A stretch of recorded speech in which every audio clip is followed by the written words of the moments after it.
Welcome to Shanmukh cooking recipes. ఈరోజు special veg thali అండి. 30 మినిట్స్లో అయిపోతుంది. చాలా ఈజీగా చేసుకోవచ్చు. దీన్ని ఏ విధంగా చేసుకోవాలో చెప్తాను. ఇది కనుక మీరు ముందు రోజే ప్రిపేర్ చేసుకుంటే ఉదయాన్నే పిల్లలకి లంచ్ బాక్స్కి కానీ ఆఫీస్కి వెళ్ళే వాళ్ళకి కానీ ఈజీగా చేసుకోవచ్చు. పెద్ద టెన్షన్ ఏం పడక్కర్లేదు. ఆ విధంగా చేసుకోండి. ఇందులో టమాటా పప్పు, కాలీఫ్లవర్ కర్రీ, బీన్స్ కర్రీ, పెరుగు, వడియాలండి, పచ్చడి అనమాట, ఆవకాయ పచ్చడి. ఈ విధంగా చేసుకోండి. దీనికి ముందుగా కందిపప్పును తీసుకోవాలి. కందిపప్పును తీసుకొని బాగా కడుక్కోవాలన్నమాట. బాగా కడుక్కొని 2-3 సార్లు బాగా కడుక్కోవాలి. కడుక్కున్న తర్వాత దాంట్లో నీళ్ళు పోసి కుక్కర్లో పెట్టుకోవాలండి. కుక్కర్లో పెట్టుకొని ఈ విధంగా ఉడకబెట్టుకోవాలన్నమాట. ఇది ఉడికిపోయింది కదా, వేరే గిన్నెలో ఆయిల్ వేసుకొని మనము ఎండుమిర్చి వేసుకొని ఆవాలు, జీలకర్ర వేసుకోవాలండి. వేసుకున్న అలాగే 1 స్పూన్ జీలకర్ర కూడా వేసుకోవాలి. వేసుకున్న తర్వాత అవి వేగాలండి. అలాగే చిన్నులపాయలు దంచి వేసుకోవాలి. అలాగే పెద్ద ఉల్లిపాయలు పొడుగ్గా కట్ చేసుకొని టమాటాలు కూడా వేసుకోవాలన్నమాట. ఇది మనం పప్పుకి తాలింపు వేసుకోవటం అనమాట. ఈ విధంగా వేసుకుంటే అసలు చాలా బాగుంటుందండి. టేస్ట్ చాలా రుచిగా ఉంటుంది టమాటా పప్పు. ఈ విధంగా చేసుకోవచ్చు. మామూలుగా టమాటాలు అంతా పప్పులో వేసుకొని కూడా చేసుకోవచ్చు. ఇందులో 1/2 స్పూన్ పసుపు వేసుకోవాలండి. వేసుకొని బాగా కలుపుకోవాలన్నమాట. ఈ విధంగా కలుపుకున్న తర్వాత బాగా మెత్తపడాలి. అందులో మనం కొద్దిగా చింతపండు కొద్దిగా నానబెట్టుకోవాలండి. ఒక నిమ్మకాయ అంతా నానబెట్టుకొని రసం తీసుకోవాలన్నమాట. ఈ విధంగా మనకి టమాటాలు అవి బాగా మగ్గిపోయినాయి. ఈ విధంగా అసలు టమాటా పప్పు చేసుకుని ఎంత రుచిగా ఉంటుందంటే చాలా చాలా బాగుంటుంది. ఇప్పుడు ముక్కలన్నీ మగ్గిపోయినాయి కదండి, అందులో ఒక స్పూను కారం వేసుకోవాలన్నమాట. ఈ విధంగా కారం వేసుకోవాలి. కారం వేసుకున్న తర్వాత మళ్ళీ ఒకసారి కలుపుకొని బాగా మనకు మగ్గిపోయినాయండి టమాటాలు, ఉల్లిపాయలు అన్నీను. అప్పుడు ఈ చింతపండు రసం తీసుకున్నాం కదా, ఇది కూడా అందులో వేసేసుకోవాలి. వేసుకొని బాగా కలుపుకున్న తర్వాత కాసేపు ఉడకనివ్వాలన్నమాట. ఇలాగా కలుపుకొని ఉడకనివ్వాలి. ఉడికిన తర్వాత ఇందులో తగినంత సాల్ట్ వేసుకోవాలి. కొద్దిగా సాల్ట్ వేసుకొని బాగా కలుపుకోవాలండి. బాగా ఉడికిపోవాలి. ఈ విధంగా ఉడికిన తర్వాత ఇప్పుడు మనం పప్పు ఉడకబెట్టుకున్నాం కదండి, మెతుపుకోవాలన్నమాట. అది మెతుపుకొని మెత్తగా చేసుకున్న తర్వాత అది ఇందులో వేసేసుకోవాలి. వేసేసుకొని బాగా కలుపుకోవాలి. ఈ విధంగా వేసేసుకొని కలుపుకున్న తర్వాత మనకి పప్పును ఈ టమాటా ఇదంతా కనుక బాగా కలిసిద్ది కదా. ఈ విధంగా కలుసుకున్న తర్వాత కాసేపు ఉడకనివ్వాలండి.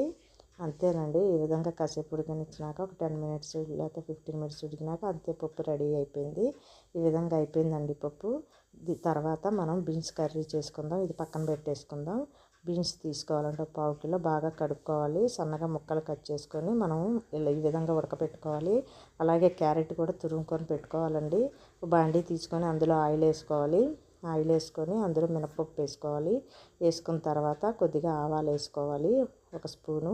వేసుకున్న తర్వాత అందులో కొద్దిగా జీలకర్ర కూడా వేసుకోవాలి. వేసుకున్న తర్వాత మనం ఉడకబెట్టుకుని అన్నీ తాలింపులోకి వేసేసుకోవాలండి. ఈ విధంగా క్యారెట్ తురుమును ఉడకబెట్టుకున్నవి ఇవి అనమాట, ఈ బీన్స్. ఇలాగ చేసుకున్న తర్వాత బాగా వేగిన తర్వాత కొద్దిగా కరివేపాకు వేసుకుందాం. వేసుకున్న తర్వాత మొత్తం కొద్దిగా ఎండుమిర్చి కూడా వేసుకోవాలి. కొద్దిగా ముందే వేసుకోవాలి, ఇప్పుడు కూడా వేసుకున్నా ఏం కాదు. ఇప్పుడు వాళ్ళు కలుపుకోవాలండి. ఈ విధంగా కలుపుకున్న తర్వాత దీంట్లోకి మనము రోట్లోకి కాసేపు మూత పెట్టేసుకోవాలి.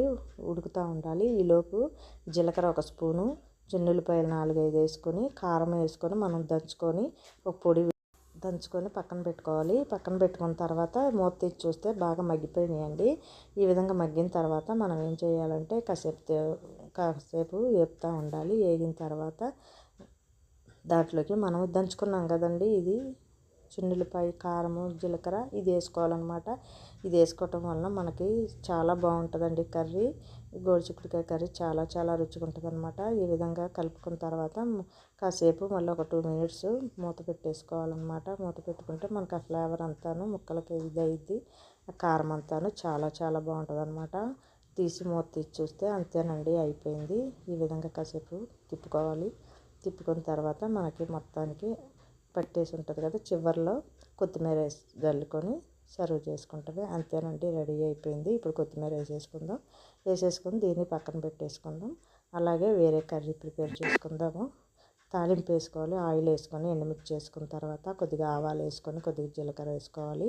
ఈ విధంగా వేసుకున్న తర్వాత అందులోకి బంగాళదుంప ముక్కలు సన్నగా కట్ చేసుకొని చున్నులపాయలు ఫస్ట్ వేసుకున్న తర్వాత బంగాళదుంపల ముక్కలు వేసుకోవాలండి. వేసుకున్న తర్వాత అవి వేగిన తర్వాత కాలీఫ్లవర్ కూడా ఒక హాఫ్ ముక్క కాలీఫ్లవర్ కూడా ముక్కలు కట్ చేసుకొని అందులో వేసుకోవాలి. వేసుకున్న తర్వాత కాసేపు ఆపాలండి. వేపుకున్న తర్వాత బాగా మగ్గనియ్యాలి మనము.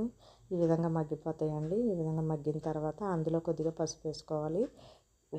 ఉప్పు పసుపు వేసుకుందాము. వేసుకున్న తర్వాత ఒక హాఫ్ స్పూన్ వేసుకున్న తర్వాత సాల్ట్ తగినంత వేసుకుని కారం హాఫ్ స్పూన్ వేసుకోవాలండి. అలాగే హాఫ్ స్పూన్ గరం మసాలా కూడా వేసుకొని ఫ్రై చేసుకున్న తర్వాత దీన్ని తీసి పక్కన పెట్టుకోవాలి. అసలు ఎంత బాగుంటుందండి, చాలా చాలా బాగుంటుంది. మనం టమాటా పప్పుకి ఇది కనుక నంచుకొని తిన్నట్టయితే చాలా రుచిగా ఉంటుందండి. ఇందులో 4-5 పచ్చిమిర్చి కూడా పొడుగ్గా కట్ చేసుకొని వేసుకుందాము. వేసుకోవటం వల్ల మనకి ఆ ఫ్లేవర్ వాటికి తగిలి చాలా రుచిగా ఉంటుంది అన్నమాట. పచ్చి వేసినంత అది వేస్తే అంతేనండి. ఒక ప్లేట్ తీసుకొని దాంట్లో ఆవకాయ పచ్చడి పెట్టుకొని రైస్ పెట్టుకొని ఒక పొరాటా పెట్టుకొని దాంట్లోకి టమాటా పప్పు పెట్టుకోవాలి. అలాగే కాలీఫ్లవర్ కర్రీ, బీన్స్ కర్రీ ఈ విధంగా పెట్టుకొని పెరుగు కూడా పెట్టుకొని అసలండి పెట్టుకొని తింటే ఆవకాయలో నెయ్యి వేసుకొని అలాగే మంచి వడియాలన్నమాట. ఈ వడియాలు కూడా పెట్టుకొని తిన్నట్టయితే అసలు ఎంత బాగుంటుందంటే తాళి. ఈ విధంగా చేసుకోండి. నచ్చినట్టయితే లైక్ చేయండి, షేర్ చేయండి, సబ్స్క్రైబ్ చేయండి.